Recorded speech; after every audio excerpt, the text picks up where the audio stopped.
Hello everyone, this is Andrew. Welcome to Keen on America. On July 4th, 2026, America will be 250 years old.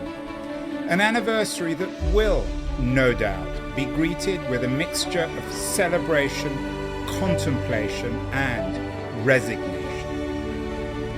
In Keen on America, we talk to prominent US citizens not just about their country's past and present, but also about its future.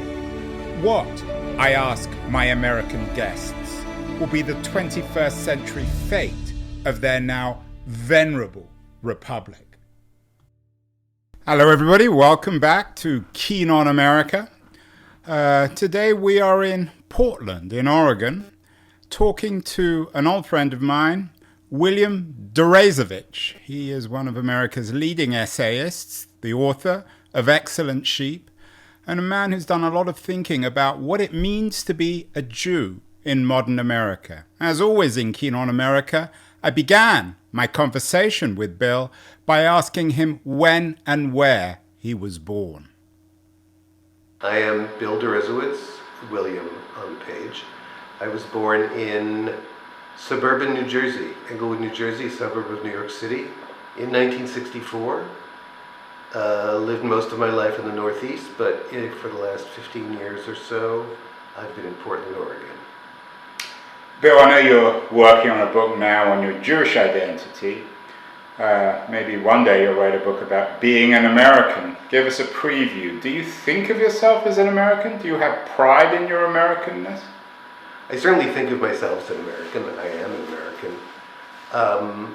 Do I have pride in my Americanness? You know, it's a complicated question, because when you grow up progressive or having progressive, whatever that means, assumptions, you're actually taught not to take pride in America, America's bad, blah, blah, blah.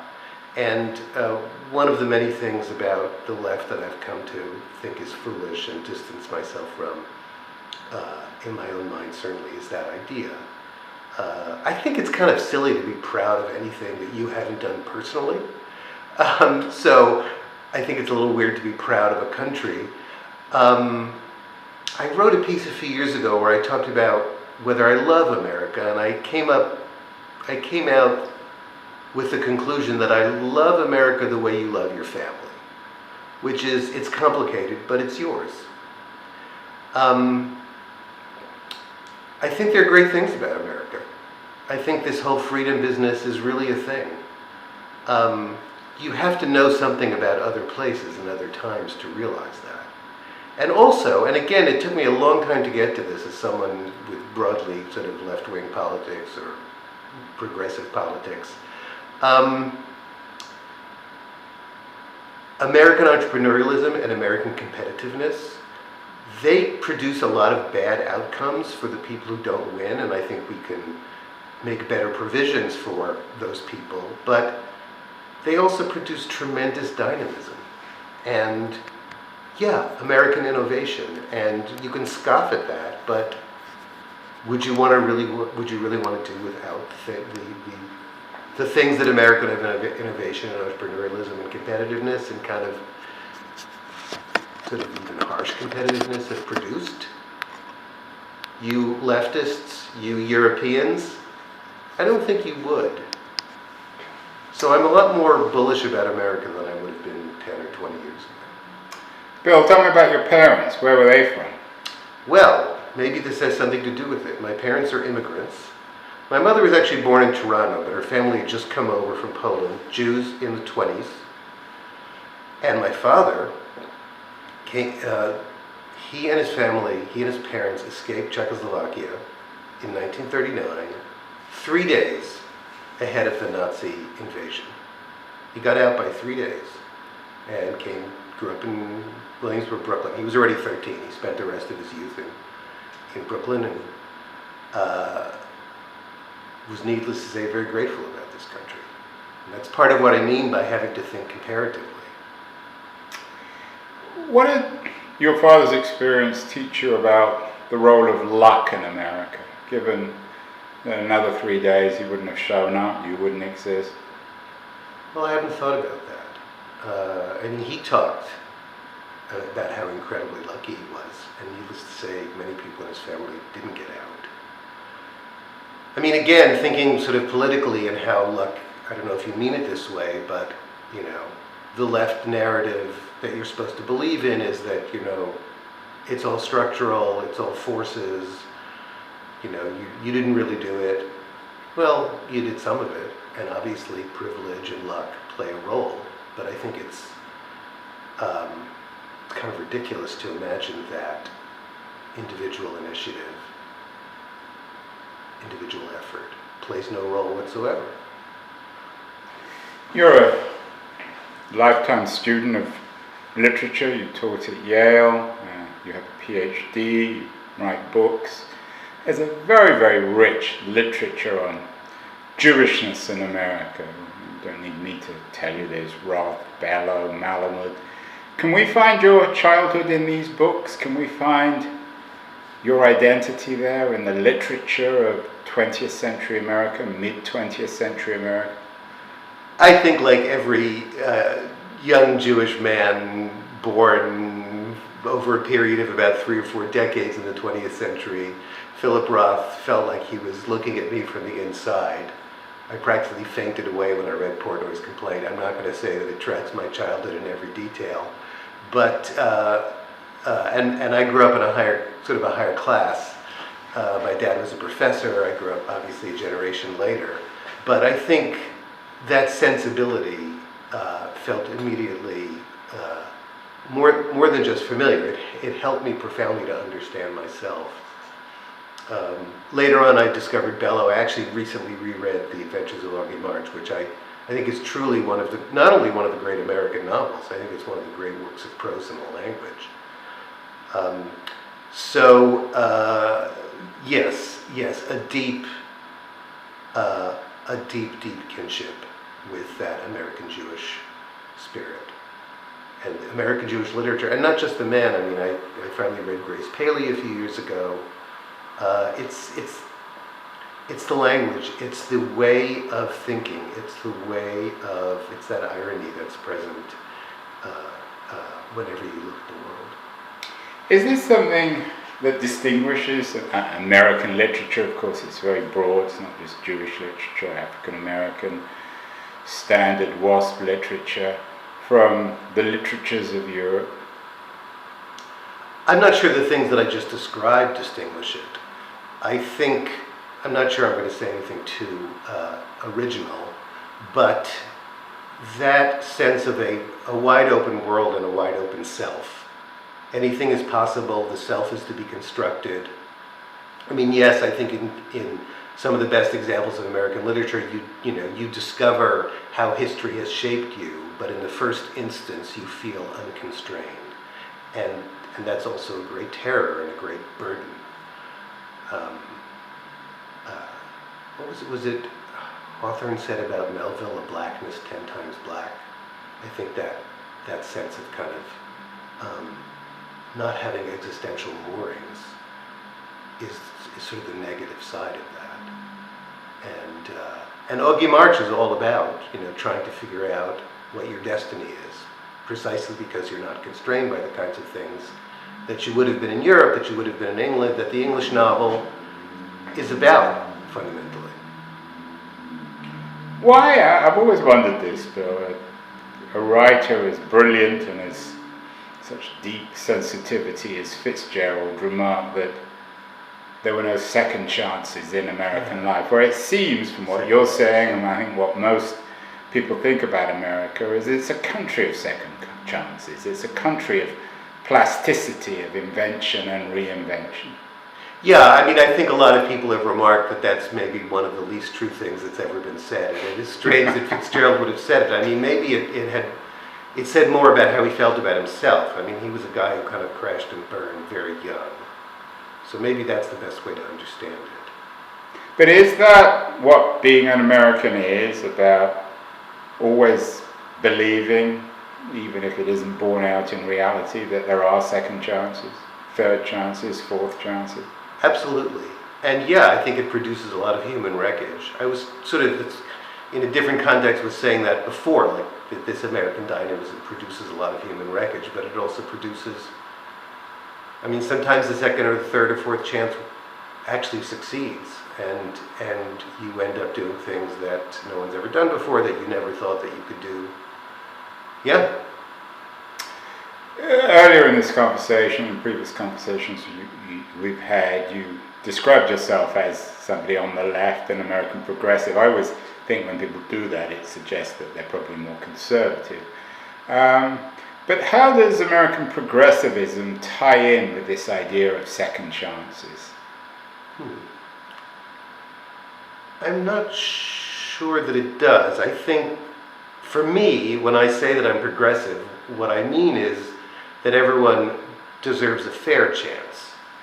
Not perfect equality, but everyone deserves a fair chance. Does that mean you deserve a second chance? Deserve. I mean, I don't know what that means. But that's what I would say. I mean, the second chance idea is connected to this sort of, what we were talking about before, that your life isn't set in stone even before you're born, because you're born into a fairly rigid class system or a set of, inherited values. I mean, I was the benefit of second chances. I studied science in college, realized it was the wrong thing for me to study, was able to go back after college and do a PhD in English Lit, even though I wasn't really qualified, but I managed to get into a program. Just on the level of the education system, in England and really pretty much anywhere else, you've got to decide what you want to be much earlier. And you study one thing in college, and I would say that my impression is, except in rare cases, that you don't really have that kind of second chance. So it's not just a sensibility, we're sort of set up for that. Bill, you made a name for yourself as being perhaps critical, disappointed with young American people. You describe them as sheep, they're not thinking for themselves. In terms of this plasticity of self, of invention and reinvention, what's the point of being young in America? What is education? Should it be to prepare Americans for creation and recreation? Right, so to be clear, Excellent Sheep is about elite higher education, and I was referring specifically to the kind of students who go to highly selective schools, Ivy League schools, and how the preparation even just to get into those schools robs them of their creativity and sort of independent spirit and turns them into sheep. And my big critique of higher education, that book came out 10 years ago, I've continued to write in this vein, I still write in this vein, is precisely that sense of openness and flexibility is getting lost in an increasingly instrumentalized university and instrumentalized education system. And of course, not just here, it's all over the world. But we used to have this idea, I mean, again, it's the reason that we have electives in American colleges, that you don't just study one thing, even if you major in one thing. And the language of the purpose of education is to create citizens and to create thinkers and to create people who can envision and seize possibility. Like, this isn't just something that people like me say. You go back, and this is what educational leaders and even political leaders were saying about our philosophy of education in this country. I just think, and a lot of people think, that that's really getting lost. So, young Americans, I don't have any kind of blanket condemnations about the young, either then or now. I think what's so sad is that a desire to explore possibilities, to light out for the territories, as Huck Finn said, is inherent to youth. I mean, maybe this is not true in other countries. Maybe it's only in modernity, or only in America. But I think my point is, I think that is an impulse that young people don't really need to be taught, but we're very good at suppressing it. So, whether in Excellent Sheep or elsewhere, my polemic is not aimed at the kids. It's at the adults who've done this to the kids. And to be a little self-flattering or self-promoting, this is why young people respond to that book. I mean, to this day, I hear from people about how reading that book helped them realize that they didn't have to do what they thought they had to do. It's more a feeling of sympathy and sorrow and hope for young people, whether American or not. Is there something peculiarly un-American about being a sheep? Well, that's what I've been saying. I mean, I think, everything, all these kinds of questions are really complicated, and I think, Tocqueville wrote, in the early 19th century about how Americans love to join organizations, to join associations. Maybe that has to do with the fact that we have this wide open, unstructured society. So Americans are also very gregarious, and of course, gregarious etymologically means, of the herd. But, obviously there is this very strong, and I think very genuine, even though it's often commodified and oversimplified, American independence of spirit, as we've been talking about. So I think that that's a real thing. Rousseau, of course, famously criticized conventional religion, suggesting that kids would be better off not going to school or going to a different kind of school. Do you think that's true for young Americans, that in some ways young people in America, especially the elites, have become overeducated or saturated with education? Or it's the wrong kind of education, as I've been saying. I think one of the great strengths of American education, higher education, because it does have some strengths, is that we have lots of different kinds of schools. And that's true in K through 12 as well. So, in other words, I'm answering your question by saying it's not one size fits all. And I think formal schooling for some people is a great thing, although I think it's gotten really screwed up, and I would like to see it being very different. But yeah, probably the attitude that everyone should go to college, I think we really do need to re-examine that. I think for lots of people, there would be better ways to learn, better ways to become an adult.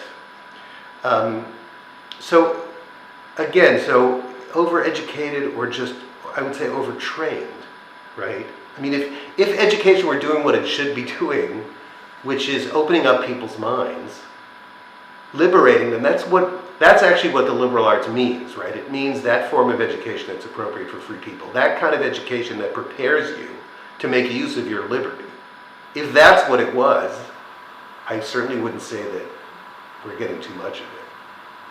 Well, you introduced yourself, I think you're a late boomer, very late boomer. Right. Some people interpret contemporary American history in terms of these generations, the boomers, the Gen Zers, the Xers.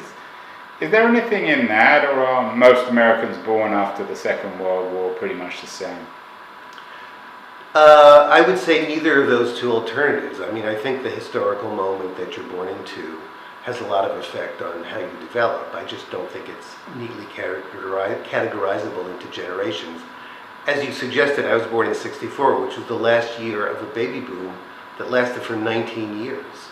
So I have very little in common with people who were born in 1946, like Donald Trump and Bill Clinton and George W. Bush, all of whom were born in '46.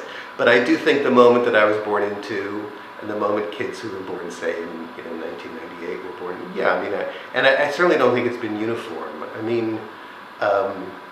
Technology, the sexual revolution, changing American demographics, the way global politics, I grew up in the Cold War. I think it's very different to grow up in this kind of chaotic, multipolar world. You, as I said, you made a name for yourself writing about the lack of thought for a lot of the kids who go to the top universities in this country. Is this a crisis for you in contemporary America? Is America suffering because its elite aren't thinking for themselves? I don't think there's any question about it. And again, I'm not the first person to say this. People have been talking about elite failure since around the turn of the century, so at least around 25 years. George Packer was talking about this like in 2005 in the context of the Iraq War. And this is how I end Excellent Sheep. This is what the last chapter or two are about. That, I've laid out the characteristics of these excellent sheep elite college students. Now just look at the leadership class we've been having for the last few decades since we put this meritocratic system in place. It tracks exactly. They're self-serving, they are kind of trapped in a sort of social cultural bubble where they don't really know what's going on with the rest of the people in the country. There's a lack of intellectual depth. There's an aversion to risk, which touches on things we've been talking about. I absolutely think that, and again, it's not just the United States. I mean, you can see it, I think, in Britain, the way the Tories have governed the country for the last 14 years. EU. I'm actually flying to Berlin next week to give a talk at a kind of summer institute for young global leaders. I mean, they're leaders in the sense that they're joining the ranks of global governance. And this is exactly what I'm going to say to them. And this is, I think, I think the real most important root of the populist revolt we're seeing across the West, if not across the world now. I mean, there are all kinds of, atavistic reasons, blah, blah, blah, but I think fundamentally it's because of this leadership class that we've been producing and how it's been failing everybody except the leadership class. Are you nostalgic then in American history for a previous period when the elites were all that you'd like the elites to be? I'm not nostalgic, and I don't think there's any time when the elites were exactly where. I mean, but are there better moments? I mean, maybe not being nostalgic, but can you point us to times? Was it the greatest generation? Is it the generation of the 60s, boomers like yourself? I wouldn't point us to specific times. I would point us maybe to specific people. I mean, people ask me this question a lot, when I'm talking about leadership. And I'll point to LBJ, who obviously had all kinds of flaws. But, and I'm just quoting what Robert Caro says, that when push came to shove, and he was pushing the Civil Rights Act, and his advisors said, we're going to lose the South for a generation. It's been a lot more than a generation. He said, what's the presidency for? Meaning, you can be as ruthless and as Machiavellian as you need to be, as he was, to find your way to a position of power. But there's got to be a reason why you want power that's more than your own self-aggrandizement. Elizabeth Cheney is obviously another example of this. Like, you occupy a position of power, and once in a great while, maybe after many years, history is going to find you and demand from you a real decision. Are you going to continue to feather your own nest, or are you going to do what's best for the larger society and the larger world? That's the moment of truth. Most people don't do very well. You need to have some kind of principle, something that you actually believe in, as LBJ and Liz Cheney in very different ways had, even though I'm not a fan of Liz Cheney in other respects, but she clearly believed in something, believes in something. I'm not saying we were ever great at instilling that in large masses of our leadership class, but it does seem to be the case that we were better at instilling it in more of them than we are now.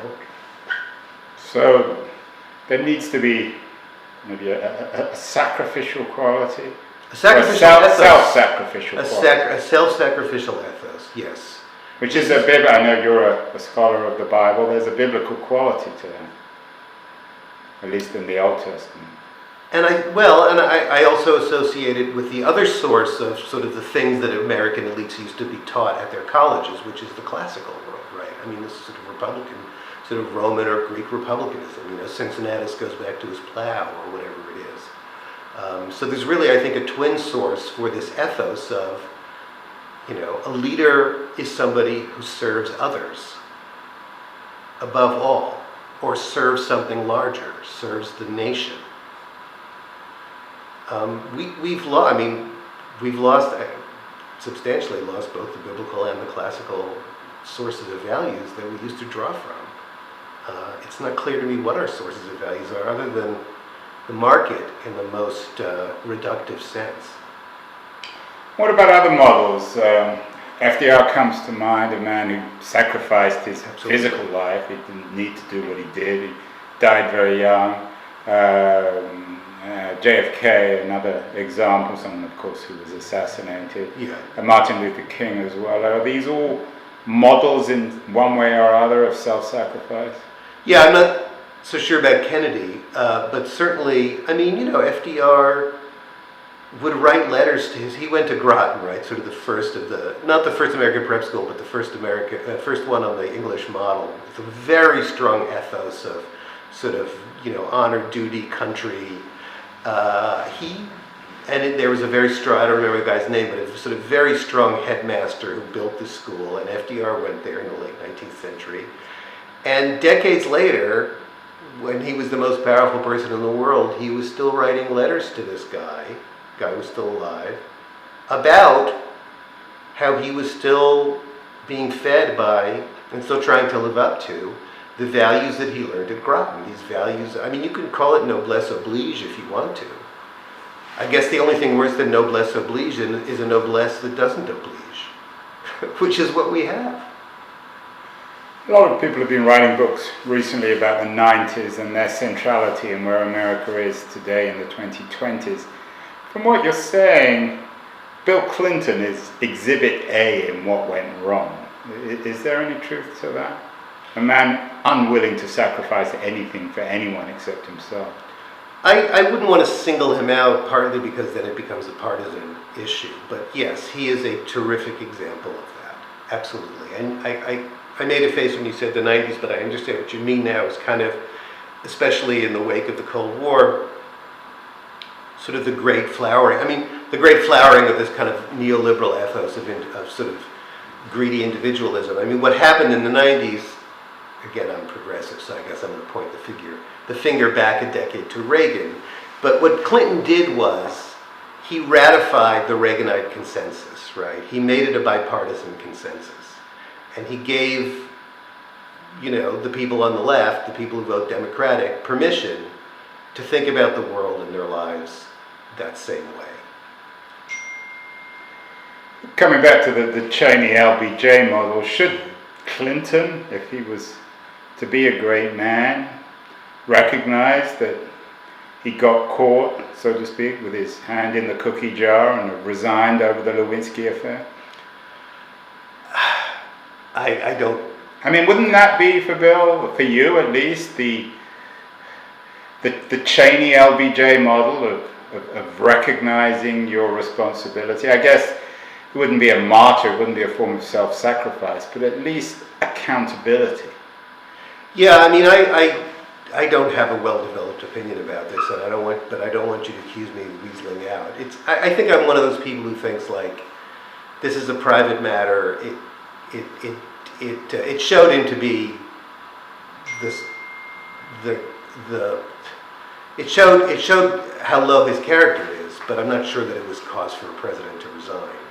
But I think there have been a lot of examples. The head of the Secret Service, she should have resigned immediately after the assassination attempt on Trump. The guy who was the CEO of BP during the Gulf oil spill, who talked about how he wants to get his life back. Tony Blair. I mean, you know, getting blown by an intern is one thing, but I mean, he lied a country into a disastrous war. And, or Boris Johnson.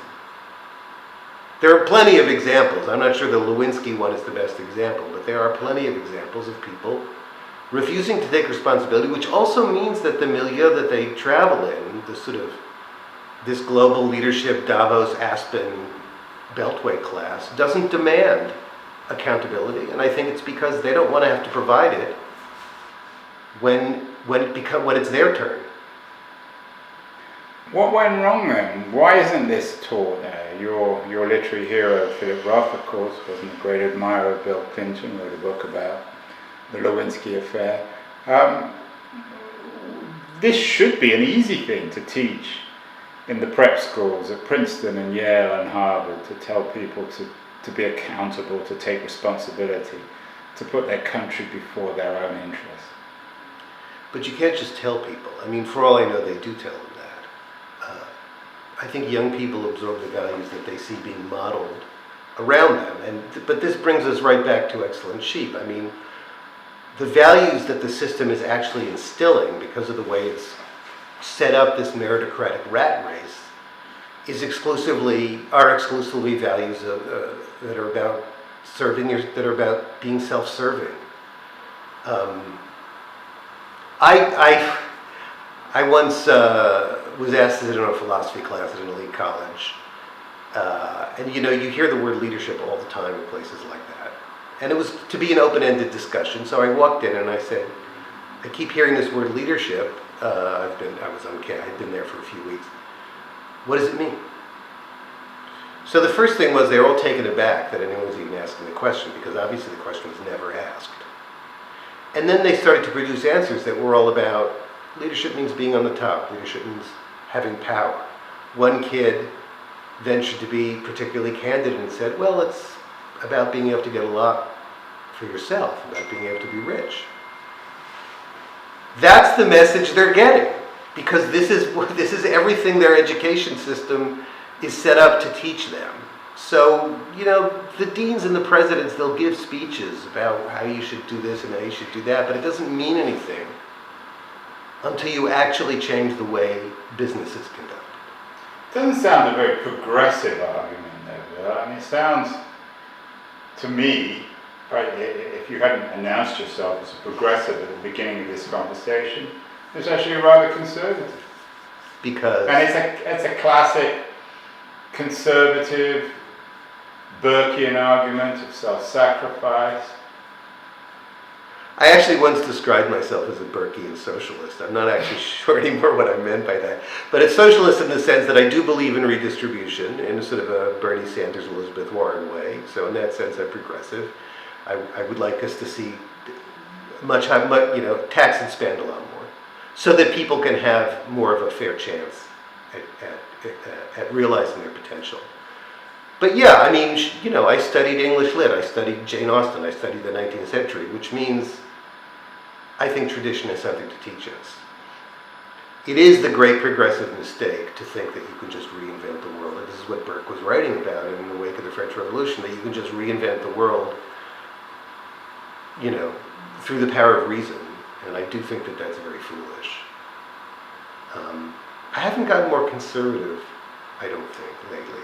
But I have gotten more libertarian in the sense that I am much more skeptical about I'm much more skeptical about government power. I think government can do good, but government is the people in the government, and people, when they're not self-serving, are foolish and incompetent. So, and should proceed a lot more cautiously than the left often wants to. So if that makes me a Burkean in some sense, then I'll plead guilty to that.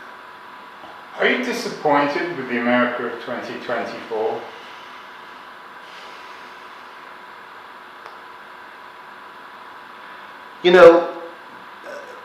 Just like when you asked me about youth, I mean, that's such a broad question that there's some things I would say yes and some things I would say no. What do you think I should be disappointed about? Or what do you think I might be disappointed about?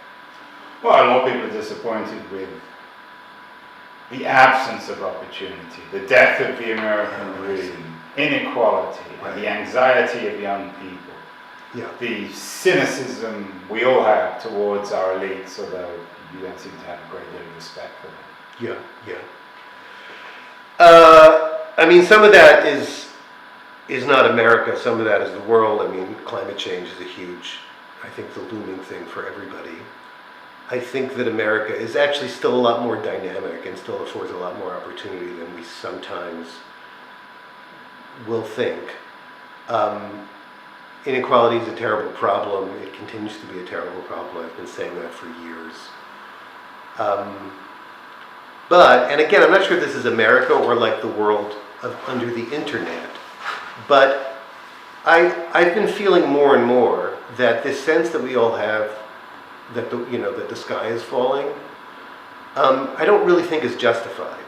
I think It's just that the dynamics of the internet and social media, especially fueled by politicians who've seized on those dynamics, most obviously Trump, have kind of hypered us into this frenzy of anxiety and catastrophism. And if we could just take a breath, we might be able to calm down. There are problems, starting with climate change and inequality. There have always been problems. I don't think our problems are particularly terrible compared to a lot of other historical moments. So, maybe that's a cop-out, but I really think one of the biggest problems is simply the emotional condition that we've allowed ourselves to get into. And I would say that about young people as well. I feel bad for them because they are living in this, this is what Jonathan Haidt writes about. They're living in this world that has put them in a particular sort of emotional climate that I don't think they need to occupy. One of the things that I say in Excellent Sheep and when I'm talking on those subjects to people, to parents is, don't be so afraid. You've been led to believe that, you're going to end up sleeping under a bridge if you get a B on an exam. You have much more resilience than you realize. And I would say that about American society as well. America, Bill, no need me to tell you this, is going to be celebrating its 250th anniversary in 2026. Will you be celebrating? Are you a flag man? Do you go to rallies? I'm not that kind of person anyway. I don't go to protests either. I'm sort of not a joiner. I'm an introvert. I'm not a group person. I cannot convincingly chant anything. Top Girl wouldn't think of you as an American. Well, of course the country has changed a lot since Tocqueville showed up, and there are a lot more different kinds of people. I am Jewish, and there is a certain Jewish sort of view of the world or nervous system. I'm certainly not going to be ashamed. Again, what's the term? I don't know if this is a great term, but the term that's been coined is ethnomasochism. I think it's really just self-hatred. And I think the left has developed, it's this sort of weird compound of liberal guilt and bullshit identity politics. This belief that you have to hate the group that you're part of. You cannot be proud of anything about America. If you are, you're a white supremacist.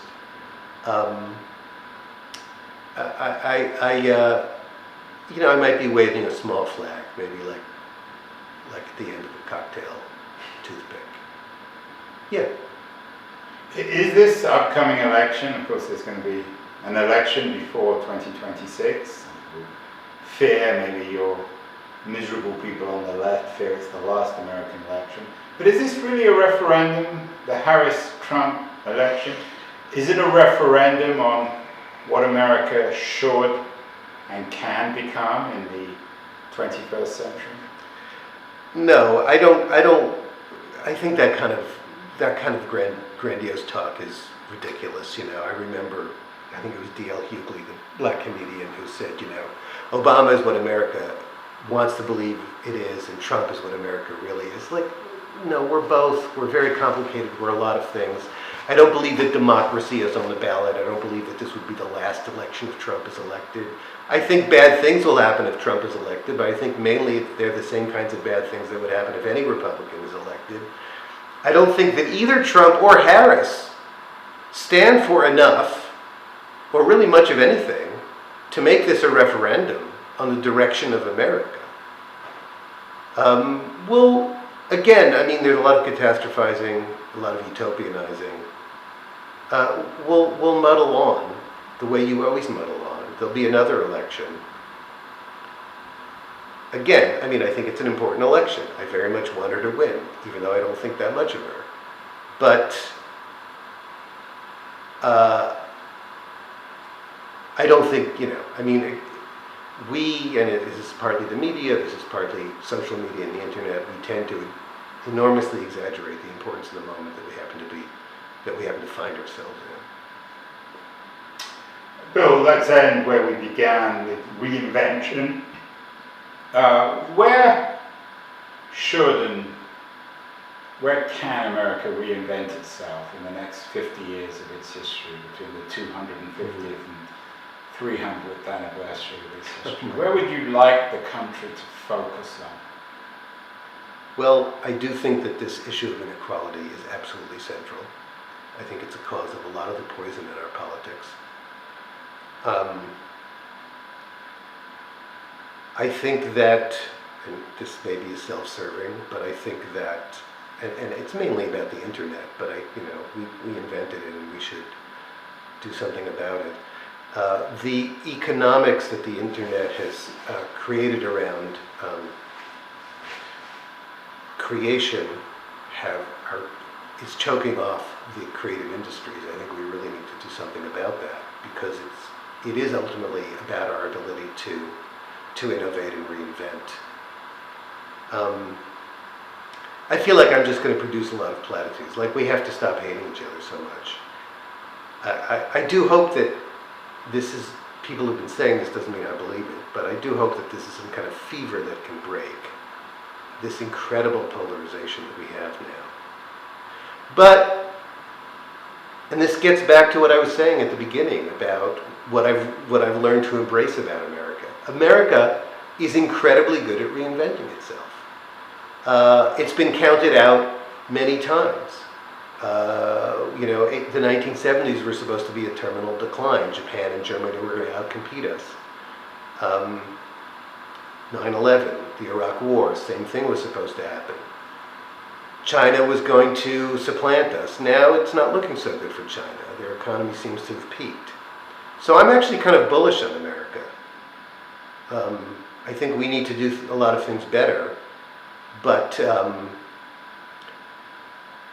people like to talk about late capitalism. They've been talking about late capitalism for a century, as if they know when it's going to end. People like to talk about the end of the American empire. Again, at least since the 1970s. I'm not convinced any of that's going to happen. I think that we have these remarkable and maybe unique sources of renewal within our system. And finally, you're a professor of literature. Yeah. You've read many books. Is there one book? We talked about Hemingway. Sorry, not Hemingway. We talked about Fitzgerald. I always think that The Great Gatsby, for me, is the quintessential American book. You mentioned Philip Roth. Is there a book that somehow captures all the contradictions, the complexities, the potential, the aggravation of what America is? I'm not sure there is. I mean, it's too big. That's the thing. It's too big. People have been talking about the great American novel, and no one's convincingly identified one. Bill? What? Does anyone come close to Well, the great American novel? Look, I mean, I think if I had to pick one, I would say we can stop waiting for the great American novel, because it came out in, I think it was 1851, and it's Moby Dick. But that's as much a symbolic judgment as anything else. It obviously doesn't encompass the whole of the thing. Again, it's a cliche, but it's really true. America is incredibly diverse. This is why I find so much sort of grand thought writing about America to be so inadequate. It's far more diverse than it was in 1851 or 1951. And I don't think there's any one thing that can capture it, any one book. I don't even think that's conceivable. And I think that that's great.